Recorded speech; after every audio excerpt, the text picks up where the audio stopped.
ошону жараксыз же жарайт же жарабайт деп ким аныктайт? Урматтуу Айда Эсетбековна, белгилегеч керек жана Я с левой стороны, с правой стороны от вас сижу, вот я. Айда Эсетбековна, бул жерде белгилегеч керек. Бул мыйзам кабыл алгандан кийин ошол 40 райондук 20 шаардык комиссия ушул жерлердин тагдырын ошол жерлерде текшеришет, мунапыс процессин уюштурушат, изилдөөлөрдү жүргүзүшөт.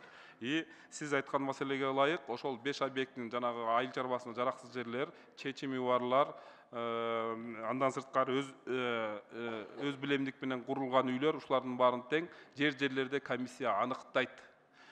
Жана комиссия аныктагандан кийин ушул урматтуу жогорку кеңештин депутаттарынын сунушуна ылайык ушул трансформация которууга жана тизмени бекитүүгө аким жана мэрге жөнөтөт.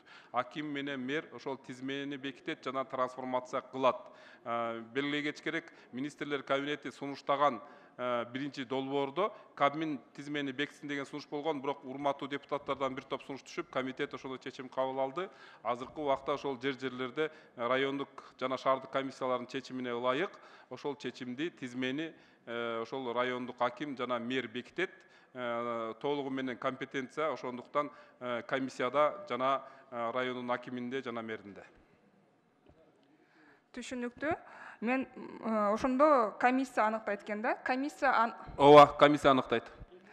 Мындай ушундан улам суроо да, ошо комиссия аныктаса, бывает такие случаи, что вот айыл чарба өндүрүшүнө пайдаланууга жарактуу деп аныкталып калса, ошо биздин жарандар ошол жерге там салып алган болсо, үй салып алган болсо, ошолордун укугун ким коргойт? Кандай болот ошолордун укугу?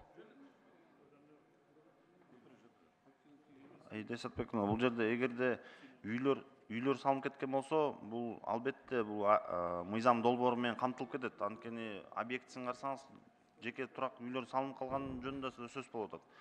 Эгерде бош жер болсо гана маселе да, сиз айткан боюнча. Мынак аны тактап кетейинби? Бул жакта да жазып атасыздар. Куруунун башкы планы жана схемалары жок калктуу конуштарды депчи. Буну кантип түшүнсө болот? Бул же үйлөрбү, же имаратпы, же кандай? Айда Эсетбековна, аябай жакшы маселе көтөрүп атасыз. Бул жерде президент мына 21-жылы ноябрда эл менен жолугушууда бардык жарандар өз алдынча уруксатсыз курган үйлөрүн мыйзамдашсын жана документтештирилсин деген тапшырма болгон. Ошого ылайык бул мисалы жер тилкесин гана мыйзамдаштырып калууда эмес маселе. Андан кийин ошол курган үйүн да документтештирүүдө маселе болот. Ошон үчүн 9-беренеде сиз көтөргөн маселеде. Ал деген өзүңүз билесиз, ошол мамлекеттик актысын тех паспортун алгандан кийин мисалы архитектура органдарына кайрылат. Архитектура органдарына кайрылган макулдашуу үчүн кайрылат. Ошол жер тилкесинин үстүндөгү үйдү документтештирүү, макулдашуу максатында. Анан өзүңүздөр билесиздер, көп аймактарда генералдык план жок, бир. Экинчиден, ошол азыркы убакта мыйзамдашып аткан жерлер генпланга көп жерлер кирбей калышы ыктымал. Ошондуктан архитектура органдары генплан жок, же болбосо сиздин жериңиз генпланда жок деп туруп четке какпасын жана макулдашууну берсин деген мааниде ушул норма сунушталган. Айтып кетсеңиз, анда вот бул жерлер амнистия бир гана турак жай салып алган жерлерге гана тиешелүүбү? Бул жерлер белгилегеч керек, Айда Эсетбековна. Бул 5 объектиге багытталган. Бул биринчиден уруксатсыз курулган үйлөр, бир. Экинчиси тиешелүү өз алдынча башкаруу органдарынын чечимдери барлар.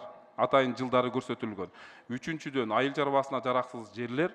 Төртүнчүдөн бир убакыт болгон, ошол убакытта биздин көптөгөн жарандар айыл чарба багытындагы жерлерди үлүштөргө бөлүп, 5-10-15 сотукка бөлүп мамлекеттик актыларды алышкан. Жана бешинчиден ушул дачалар, ушул 5 объектиге багытталган. Урматтуу Айда Эсетбековна. Рахмат, түшүнүктүү.